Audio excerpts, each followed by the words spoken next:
Bismillahirrahmanirrahim. Dan ada riwayat lain masih di nomor yang sama. Kita baca dulu semua riwayatnya. Nomor 77 ini dari juga riwayat Bukhari. Ibnu Abbas juga meriwayatkan, beliau berkata, "Kana akhiru qauli Ibrahim alaihi salam hina ulqiya finnar, hasbunallah wa ni'mal wakil." Akhir kata-kata Nabi Ibrahim alaihissalam saat dilemparkan ke dalam api ialah, "Cukuplah Allah menjadi penolong kami dan Allah adalah sebaik-baik pelindung." Surah Al-Imran 173.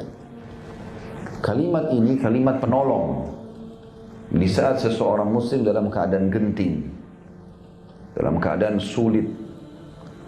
Bahkan seseorang kalau bisa mengamalkan dalam setiap ucapannya ini, baik itu masalah kecil atau masalah besar, dia mengatakan hasbunallah wa ni'mal wakil.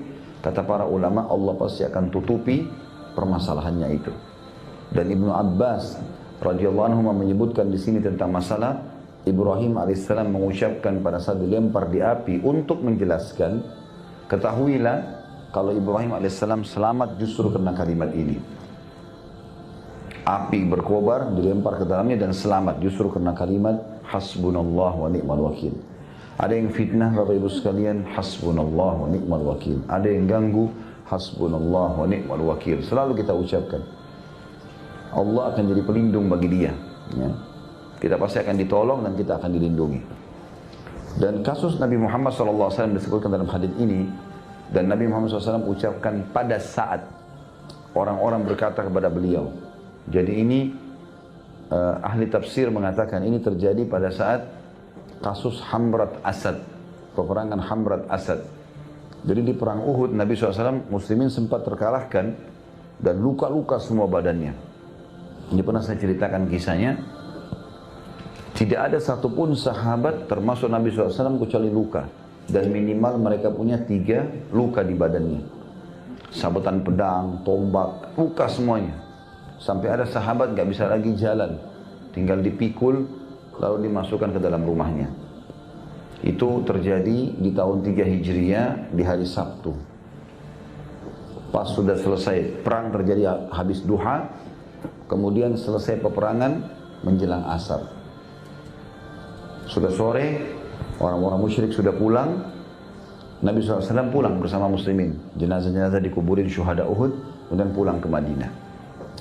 Waktu tiba di Madinah, tiba waktu sholat maghrib dan isya, Nabi SAW imami sholat, sedikit sekali sahabat yang hadir. Karena mayoritasnya luka di perang. Yang ikut perang kan sekitar 700 orang, ya, bersama Nabi SAW. Maka yang tinggal di masjid orang-orang tua, anak-anak gitu. Ada juga sahabat yang masih merasa kuat hadir bersama Nabi SAW. Rupanya Nabi pada saat itu menerima wahyu. Pas habis sholat subuh, menerima wahyu. Kalau perintah Allah seluruh yang ikut di Uhud kemarin, keluar kejar Quraisy. Dan tidak boleh orang baru, harus mereka saja. Yang luka-luka itu, gitu kan? Ini luar biasa nih kisahnya, sampai-sampai kita bisa bayangkan kalau kena pisau dapur saja tangan kita, ya, dan berdarah itu sudah sakit luar biasa.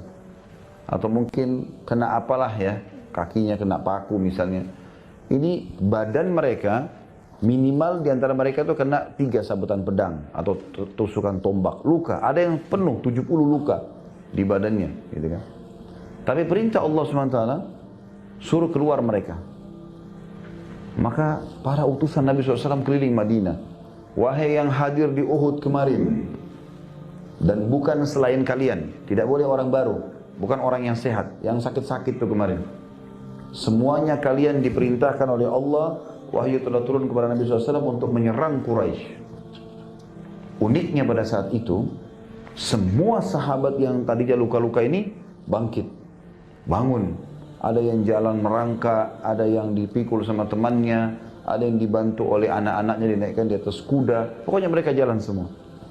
Sampai ada 2 anak muda, seluruh kepalanya sampai kakinya luka. Adik kakak umur 16-15 tahun dua-duanya. Mereka tergeletak, ibunya lagi rawat. Lewat depan rumah mereka utusan Nabi SAW.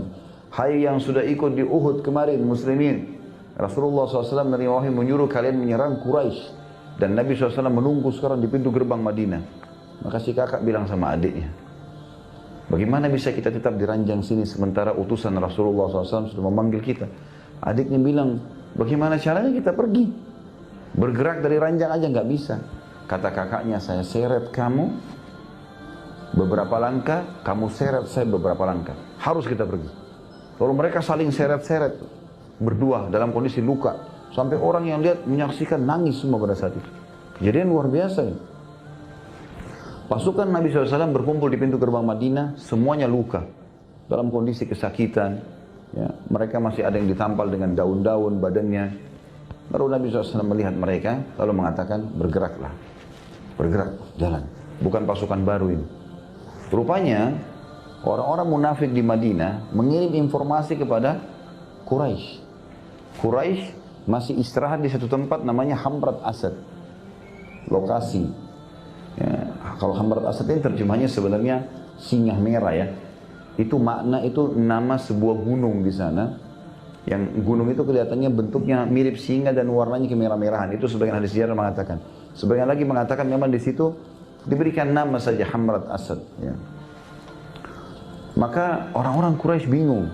Mereka lalu bertanya kepada orang-orang munafik yang datang bawa informasi.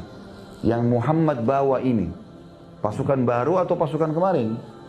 Kata mereka yang kemarin, dalam kondisi luka-luka. Gitu. Jadi bukan orang baru untuk berperang. Ternyata itu malah melemahkan Quraisy. Karena mereka mengatakan, bagaimana bisa orang yang luka-luka mau berperang? Berarti mereka betul-betul mau mati. Ini bahaya, bisa dendam. Daripada kita menghadapi mereka, lebih baik kita pulang ke Mekah bawa berita kemenangan. Lalu mereka mengutus beberapa orang menuju ke pasukan Nabi SAW untuk menakut-nakuti. Datanglah beberapa orang ke pasukan Nabi SAW lalu mengatakan, hai Muhammad, dari jauh, hai muslimin, kalian mau melawan lagi? Kemarin kan sudah kalah. Gitu kan? Dan itu terjadi hari Ahadnya. Karena Nabi SAW keluar hari Ahad pagi. Quraisy juga sudah bergerak meninggalkan Hamrat Asad. Janganlah kalian melawan. Karena pasukan Quraisy 2.000 lebih. Pasukannya kan 3.000 orang.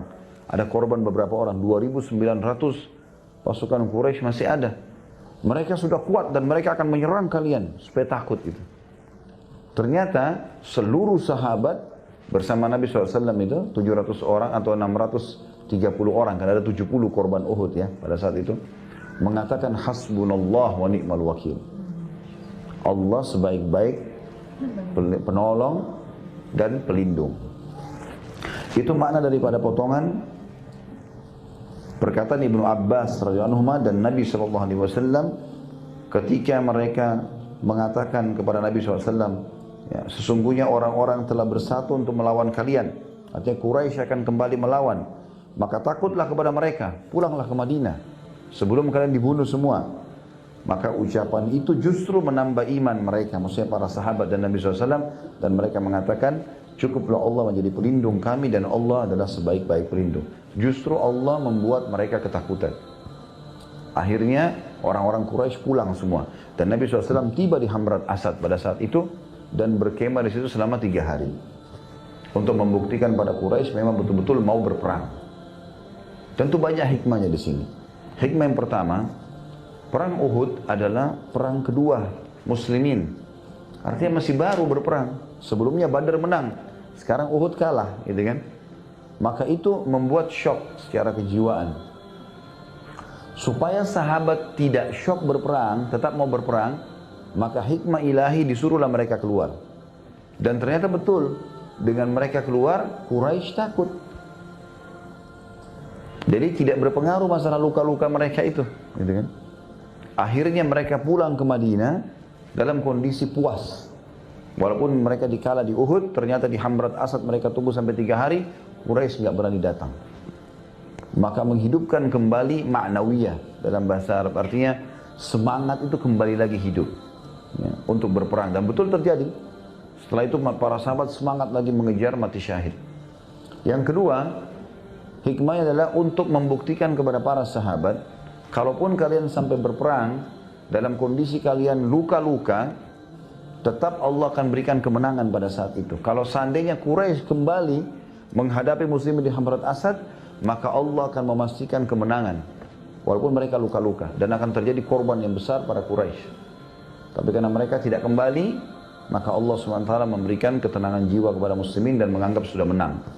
Ya. Ketiga, memberikan hikmah kepada tentang kisah itu tentunya kepada para sahabat kalau memang target seorang muslim adalah akhirat. Sekalian kalian sudah niat mati syahid, kejar surga, udah jangan setengah-setengah. Badan sudah luka sekalian. Gitu. Jadi mereka pun semangat pada saat itu mengejar mati syahidnya.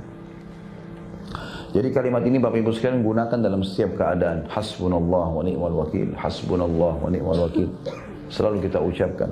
Apa saja kita merasa tidak nyaman, hasbunallah wa ni'mal wakil. Keinginan belum terpenuhi, ya, niat-niat belum tersampaikan, kaki belum sampai ke tujuan, ya, tangan belum sampai menjama. Hal itu adalah hal-hal yang merupakan hak kita dan keinginan yang baik, maka hasbunallah wa ni'mal wakil. Ya.